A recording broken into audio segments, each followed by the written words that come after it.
She was forced to play the hardest piece in the world just to be laughed at by the upper class. A room of debutantes giggled. Careful. That piano's worth more than your entire life. Everyone waited for the moment she'd falter, miss a note, humiliate herself. Then she placed her hands on the keys, and by the fourth bar, the entire ballroom fell silent. Because the genius they had mocked had just resurrected under a spotlight they weren't worthy to stand beneath. The Royal Arts Gala at Cavendish Castle was a spectacle of opulence. Its marble hall aglow with golden chandeliers that dripped light like molten honey. The air was thick with the scent of roses and ambition. As Europe's elite donors, critics, and debutantes with polished resumes mingled in a dance of power. At the center of the hall stood a Steinway & Sons Imperial Grand, its ebony curves gleaming like a sacred artifact. Cordoned off by velvet ropes, only the worthy could touch it, a privilege reserved for those with pedigrees as polished as the piano's finish. Evelyn Hart sat in the farthest corner, in the logistics personnel area, her black cotton dress plain against the sea of silk and sequins. Her flat shoes were scuffed, her side ponytail loose, strands brushing her cheek. She was here as a +1 to her friend Mia, a catering staff member, and had been told to stay seated, to blend into the shadows, but her eyes were locked on the piano, her fingers trembling faintly not with fear, but with a memory that burned. She sat still, her posture calm, her silence a fortress. But the piano called to her, its keys a map to a life she'd left behind. As Evelyn sat quietly, a socialite in a sapphire gown approached the logistics area, her voice carrying across the hall. "Is this the caterer's friend?" she asked. Loud enough for nearby guests to turn. "She looks like she's here to bus tables, not admire art." The crowd chuckled, their eyes dissecting Evelyn's plain dress. "I bet she's never even heard Liszt." The socialite continued, her tone dripping with condescension. "Why let her near the Steinway? It's insulting." Evelyn's fingers tightened around her sapphire ring, the only remnant of her past life. But she kept her gaze on the piano. The socialite's entourage joined in, one snapping a photo. "For my blog, Gala Faux Pas," she said, laughing. The public shaming was deliberate, each word a lash meant to expose Evelyn's supposed inferiority. Guests whispered, their amusement a growing storm, amplifying her isolation. Her silence was a fortress, but the socialite's cruelty stung, a reminder that her presence was a spectacle to these people. As Evelyn sat in the logistics area, a group of waitstaff, emboldened by the gala's elite atmosphere, whispered nearby, their trays clinking. "Look at her staring at the piano like she belongs here," one said, his voice low but sharp. "Probably thinks she's in a fairy tale." Another, balancing a tray of champagne, smirked. "That dress, did she pull it from a laundry basket?" The words carried to Evelyn, each one a deliberate sting, her black cotton dress suddenly feeling heavier. She kept her eyes on the piano, her fingers still. But the waitstaff's mockery burned, their betrayal sharper because they, too, were outsiders. A debutante overheard and laughed, amplifying the scorn.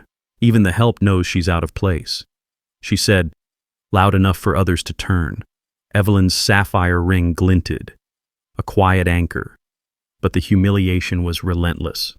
The crowd's judgment now echoed by those meant to be invisible. Her silence held, but the weight of their words pressed harder, a reminder that no one saw her as more than a joke. During a charity auction pause, the auctioneer, a charismatic man in a velvet jacket, spotted Evelyn near the logistics area and seized the moment for laughs. "Ladies and gentlemen, we have a surprise guest," he announced, his voice booming through the hall. "This young lady dreams of the Steinway. Shall we bid for her to play a nursery rhyme?" The crowd roared with laughter, glasses clinking as they turned to stare. Evelyn's cheeks burned, but she kept her eyes on the piano, her sapphire ring a quiet anchor. "Starting bid £1 for her village talent," he continued, winking at Charlotte. The mockery was a performance, each word designed to degrade her. A debutante called out, "I'll bid 0, she'll break the keys." The laughter swelled, relentless and cruel. Evelyn's heart raced, but her face remained serene, her silence a shield against the auctioneer's venom.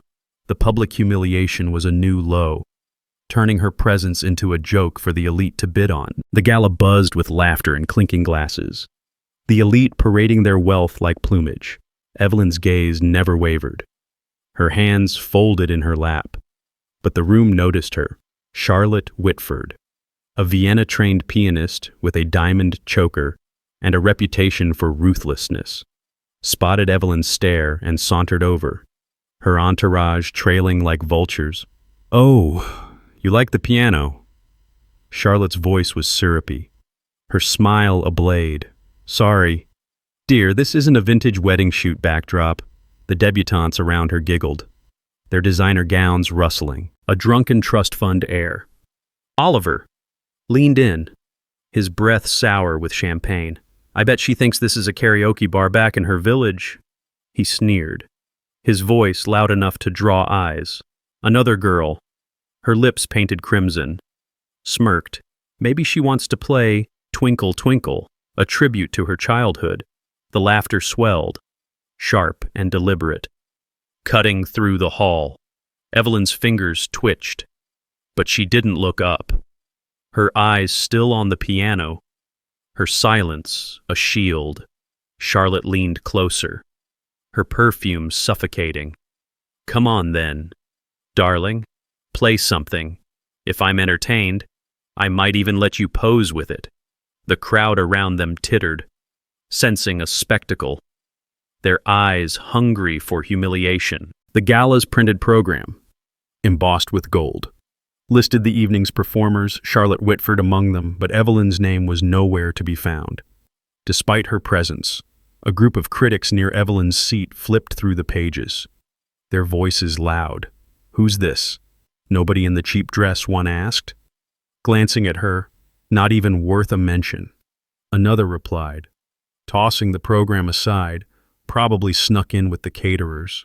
The crowd around them chuckled, the dismissal public and cutting. Evelyn overheard, her heart tightening, but she kept her gaze on the piano, her sapphire ring a silent rebellion.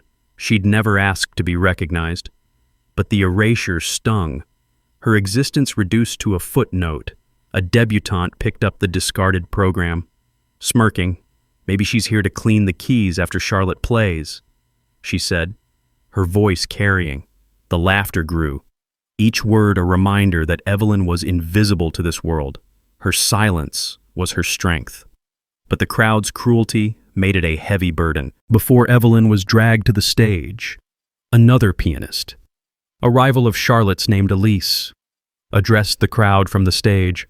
"I hear we have an amateur joining us," she said, her voice silky but sharp. "Let's hope she doesn't disgrace the Steinway with her rustic skills." The guests laughed, their eyes locking onto Evelyn as she stood near the ropes. Elise continued, her smile venomous. "Perhaps she'll play something from her village square. Do they even have pianos there?" The crowd's amusement was a tidal wave, each word a deliberate cut. Evelyn's black dress felt heavier, but she kept her posture straight, her sapphire ring catching the light. Elise's taunt was professional, meant to preemptively discredit any talent Evelyn might have. A critic nodded, murmuring, "This will be embarrassing." The anticipation of her failure grew, the room united in its scorn. Evelyn's silence held, but the pianist's words were a public execution, meant to bury her before she touched the keys. Evelyn's heart pounded, but her face remained serene, her gaze steady. She didn't want their stage, their spotlight, but the taunts grew louder, the crowd's anticipation a living thing. "Go on, village girl," Oliver called, his voice slurring. "Show us what you've got." Another debutante, her pearls glinting, added, "Don't break the keys, they're ivory, not plastic." The laughter was a wave now, crashing over her. Mia, serving drinks nearby, caught Evelyn's eye, her face pale with worry. Evelyn shook her head faintly, a silent reassurance. She rose, her movement slow, deliberate, her black dress absorbing the light. The crowd parted, their whispers a chorus of scorn. As she walked toward the Steinway, a hotel staff member approached, his voice low. "Should I call security?" Evelyn shook her head again, her eyes never leaving the piano. As Evelyn walked toward the stage, Charlotte's entourage closed in, their movements deliberate. One girl, her gown shimmering, accidentally bumped Evelyn's shoulder, nearly knocking her off balance. "Oops, didn't see you there," she said, her voice mock-sweet. Another tugged at Evelyn's ponytail, loosening it further. "Fix your hair. Darling, it's a mess," she sneered. Her friends laughing, the crowd watched, their amusement growing. As Evelyn steadied herself, her black dress creased from the shove. The physical taunts were a new low, a violation of her space meant to degrade her further. "She's like a stray dog wandering in," a third girl said. Loud enough for all to hear, Evelyn's sapphire ring caught the light, a silent anchor. But the entourage's cruelty was relentless, their laughter a chorus that echoed her isolation. She kept walking, her silence a testament to her strength. But the physicality of their mockery burned, a wound the audience could feel. As Evelyn was pushed toward the piano, a cluster of guests blocked her path, their curiosity cruel. "Where did you even get that dress?" one woman asked, her voice loud and mocking. "A thrift shop clearance." Another, a man with a monocle, leaned in. "Tell us. Girl, what's your family name? No one's heard of you." The questions were a barrage, each one a probe into her supposed insignificance. Evelyn's sapphire ring glinted, but her hands trembled faintly, the invasion overwhelming. "She's probably a nobody's daughter," a third guest said, laughing. "No wonder she's hiding in the back." The crowd around them joined in, their laughter a chorus of contempt. Evelyn kept moving, her eyes on the piano. But the guests' interrogation was a public dissection, meant to strip her of dignity. Her silence was her armor, but the personal nature of their attacks burned, a wound the audience could feel viscerally. She reached the velvet ropes, and a guard hesitated, then stepped aside, cowed by her quiet resolve. A renowned music critic, seated near the front, scribbled in his notebook as Evelyn approached the piano, his voice carrying to nearby guests. "This is a travesty," he said, his tone acidic, letting an amateur touch a Steinway. "It's sacrilege." He adjusted his glasses, his pen slashing across the page. "She'll butcher whatever she plays, probably some nursery rhyme." The guests around him nodded, their laughter sharp and eager.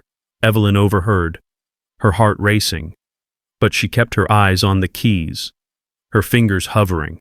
The critic's words were a professional condemnation, his authority lending weight to the crowd's scorn. "I'll have to review this farce," he muttered, loud enough for her to hear. "A waste of a gallows." The room's anticipation grew, each word a nail in Evelyn's coffin. She sat, her posture unbroken. But the critic's sneer was a reminder that even her talent was prejudged, her worth dismissed before she played a note. As Evelyn neared the Steinway, a gala organizer, a woman in a tailored suit, intercepted her, her voice low but cutting. "Don't embarrass us," she said, her eyes scanning Evelyn's dress with disdain. "This is a prestigious event, not a place for your little fantasies." The crowd nearby overheard, their smirks growing. "If you damage that piano, you'll be blacklisted from every arts venue in Europe," she continued, her tone a mix of pity and threat. Evelyn's heart pounded, but she met the organizer's gaze, her sapphire ring a quiet rebellion. The warning was a power play, meant to intimidate her into retreat. "Stick to your corner next time," the organizer added, loud enough for others to hear. The guests chuckled, the organizer's authority lending weight to their scorn. Evelyn's silence held, but the public reprimand was a final blow, framing her as a liability before she even played. The audience's anger surged, the organizer's condescension a stark reminder of Evelyn's isolation. The room watched, waiting for her to falter, to prove their superiority. As Evelyn was led toward the stage, a prominent donor, His tuxedo adorned with a gold pin, stood and addressed the crowd. "Is this a charity case?" he called out, his voice booming, letting the help play the Steinway. "What's next?" The kitchen staff singing opera. The room erupted in laughter, the chandeliers amplifying the sound. Evelyn's steps slowed, her black dress catching the light, but she kept moving, her face composed. The donor continued, emboldened. "Someone tell her this isn't a community center recital." His wife nodded, her diamonds flashing. "She'll ruin the piano's tone," she added, her voice dripping with disdain. The crowd's amusement was a wave, crashing over Evelyn, each laugh a reminder of her perceived worthlessness. She reached the bench, her hands steady, but the donor's words echoed, a public shaming meant to break her. Her sapphire ring glinted, a quiet defiance, but the humiliation was a fire she couldn't ignore. Charlotte followed, her heels clicking like a metronome. "Careful," she hissed as Evelyn sat at the bench. "That piano's worth more than your entire life." The words were a final dagger, meant to break her. The chandeliers blazed above, casting Evelyn in a pool of light, her plain dress a stark contrast to the gala's extravagance. The crowd leaned forward, their smirks sharp, their glasses paused mid-sip. Evelyn placed her hands on the keys, her fingers steady now, the trembling gone. She didn't look at Charlotte, didn't acknowledge the laughter. Her breath was slow, her posture regal, as if the piano were an extension of her soul. The room held its breath, expecting a stumble, a childish tune. Then, the first notes rang out clean, cold, precise, not a beginner's waltz, not a recital standard. It was Liszt's Hungarian Rhapsody. No, 2, the full version, played at twice the tempo, a piece that demanded genius tier technique. The opening bars exploded, a cascade of arpeggios and trills, each note a defiance of their mockery. The room froze, glasses clinked as hands faltered. Conversations died mid-sentence. Evelyn's fingers flew, navigating the piece's impossible runs and double octaves with a ferocity that was both storm and symphony. No sheet music, no hesitation, no breath breaks. Her ponytail swayed, strands loosening, but her focus was unbreakable, her hands a blur over the keys. The piano sang, its voice filling the marble hall, each note a rebuke to the laughter that had preceded it. A critic in the front row dropped his pen, his mouth open. A debutante clutched her necklace, her smirk gone, Charlotte's face drained of color, her diamond choker suddenly garish against her paling skin. The piece's tempo accelerated, Evelyn's fingers dancing through glissandos that seemed to defy physics, her precision a blade cutting through the room's arrogance. The audience was no longer mocking, they were witnessing, humbled by a force they couldn't comprehend. A professor from the Royal Conservatory, seated near the stage, leaned forward, his hands trembling.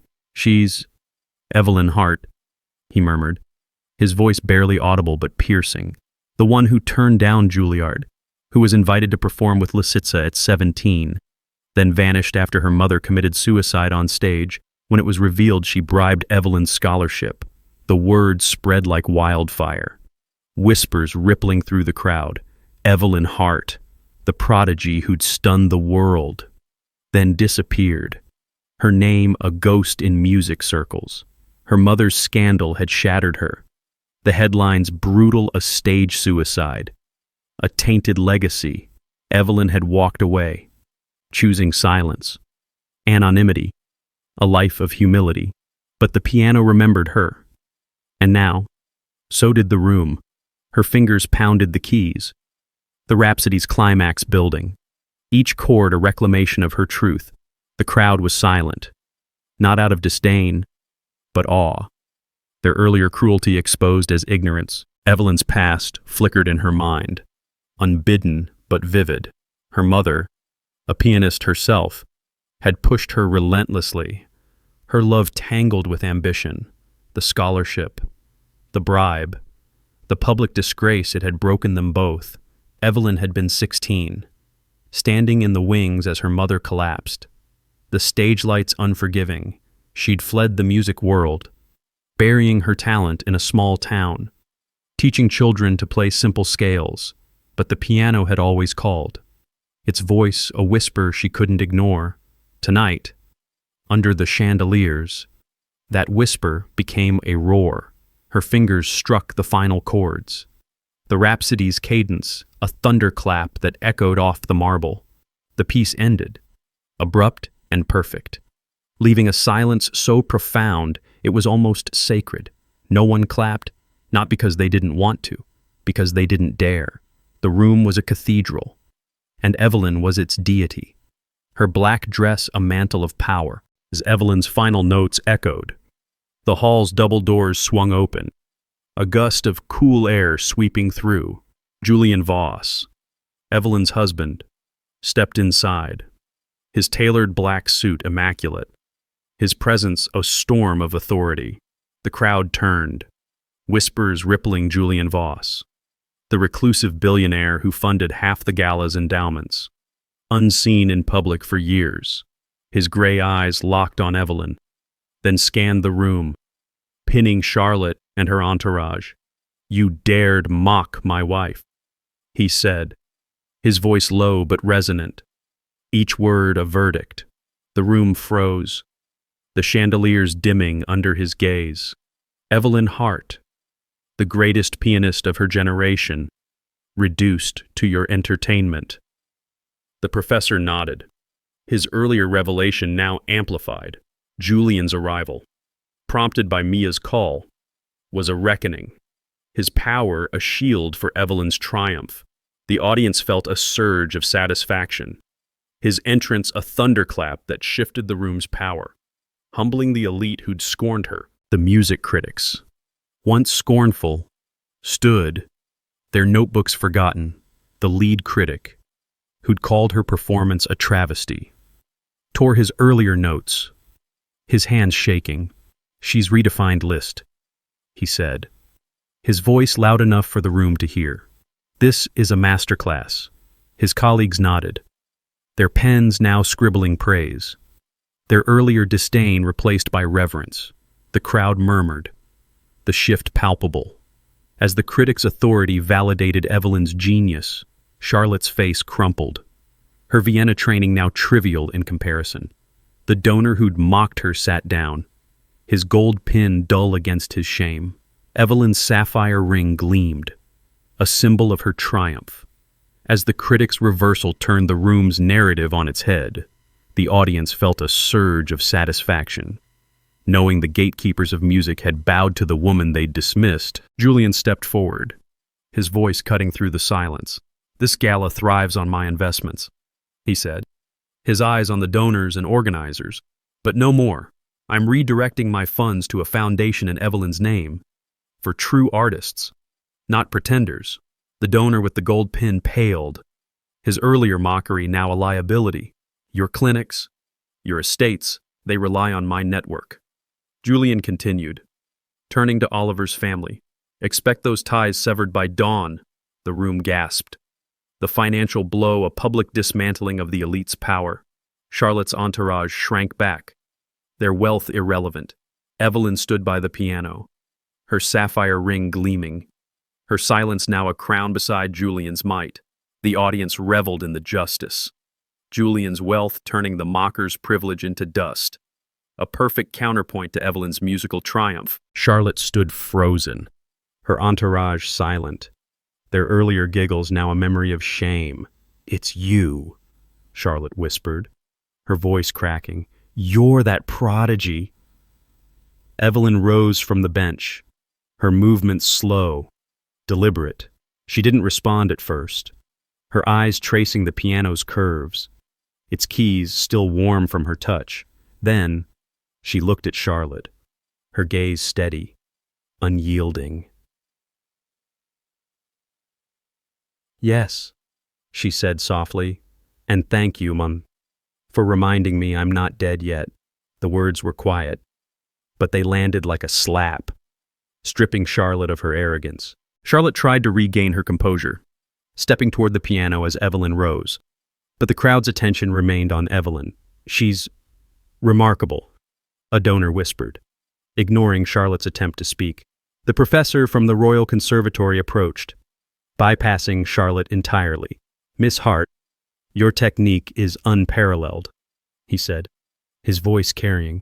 Charlotte's diamond choker seemed to choke her, her earlier arrogance exposed as hollow. The entourage who'd mocked Evelyn's hair and dress stood silent, their heads bowed, as guests turned away from them. She thought she could outshine a prodigy. A critic muttered, loud enough for Charlotte to hear. The room's rejection was a public shaming. Charlotte's status as the gala's star erased in moments. Evelyn's silence, once a target, now commanded the hall. Her triumph a mirror to Charlotte's fall. Julian turned to Charlotte, his gaze unrelenting. "You called her worthless," he said, his voice a blade. "Yet your Vienna training pales before her genius. Your name will never grace a stage I fund again." Charlotte's diamond choker seemed to tighten, her face crumpling as guests whispered, their loyalty shifting. "You orchestrated this humiliation," Julian continued. "But you've only exposed your own emptiness." The entourage who'd tugged Evelyn's hair stood frozen, their earlier bravado gone. The professor nodded, his earlier praise now a backdrop to Julian's verdict. Evelyn's performance had silenced the room, but Julian's words were a guillotine, stripping Charlotte of her status. The audience felt a thrill. Charlotte's public shaming a poetic reversal, her arrogance dismantled by the man who loved the woman she'd mocked. The professor approached the stage, his eyes wet, but Evelyn was already moving toward the logistics area, where Mia waited, tears streaming down her face.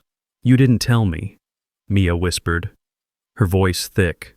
Evelyn smiled faintly, her fingers brushing the sapphire ring on her hand, a gift from her mother. The only jewelry she wore. "I didn't need to," she said. The gala continued, but its rhythm had shifted. Critics whispered her name. Donors reevaluated their priorities, and debutantes sat in stunned silence, their resumes suddenly trivial. Evelyn's performance wasn't just a piece, it was a reckoning, a reminder that talent didn't need a pedigree, that genius could wear a cotton dress. The critics began scribbling notes, their reviews already forming Evelyn Hart's resurrection at Cavendish Castle. The donors murmured about scholarships in her name, their wealth now a tool to honor her. As Evelyn walked back to the logistics area, Charlotte's entourage approached, their faces flushed with shame. The girl who'd tugged her ponytail stepped forward, her voice trembling. "I'm sorry," she said, her gown no longer a shield. "We didn't know." "You're incredible," others nodded, their earlier laughter now a weight they couldn't shed. The crowd watched, the entourage's apology a public surrender. Their status diminished. Evelyn paused, her eyes meeting theirs. But she didn't speak. Her silence was enough. A judgment more powerful than words. The sapphire ring on her finger gleamed, a reminder of her mother's belief in her. Now validated by the room's respect, the audience's hearts swelled. The entourage's regret a testament to Evelyn's transformative performance, a moment of justice that left her mockers humbled. The donors, once dismissive, huddled near the stage, their voices urgent. "We must fund a scholarship in her name," one said, his gold pin now a symbol of his regret. "Evelyn Hart's return is a cultural event," another added, pulling out his checkbook. The crowd overheard, their murmurs growing.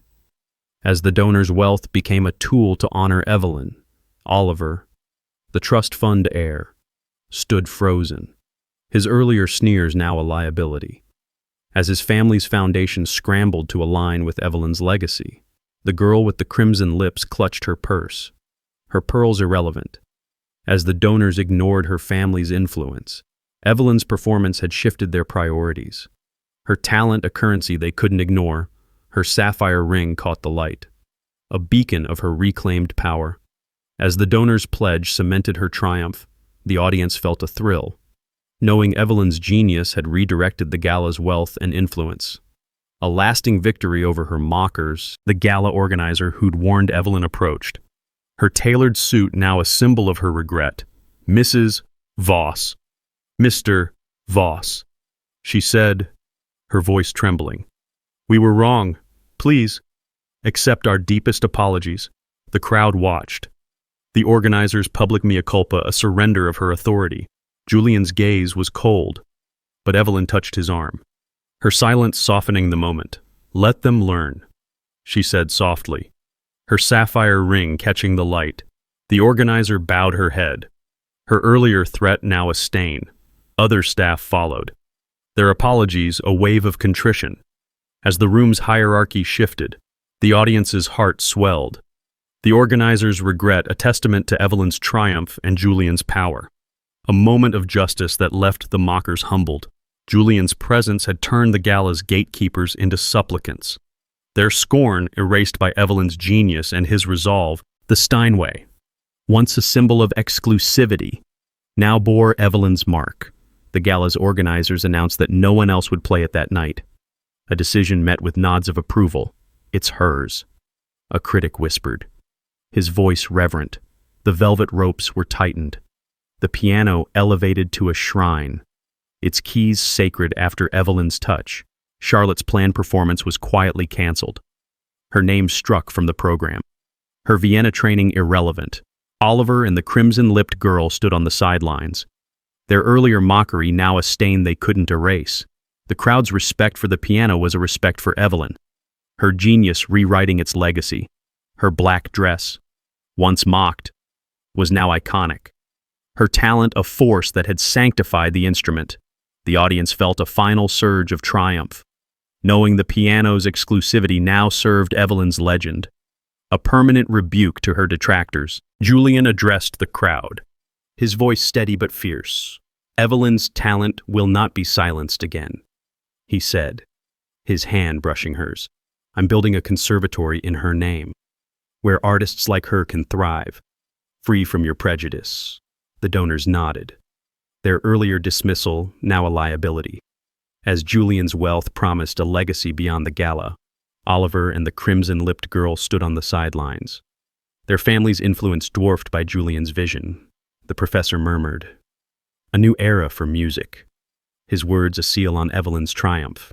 The Steinway gleamed, its sanctity tied to Evelyn's future, not the elite's past. The audience felt a final surge of triumph.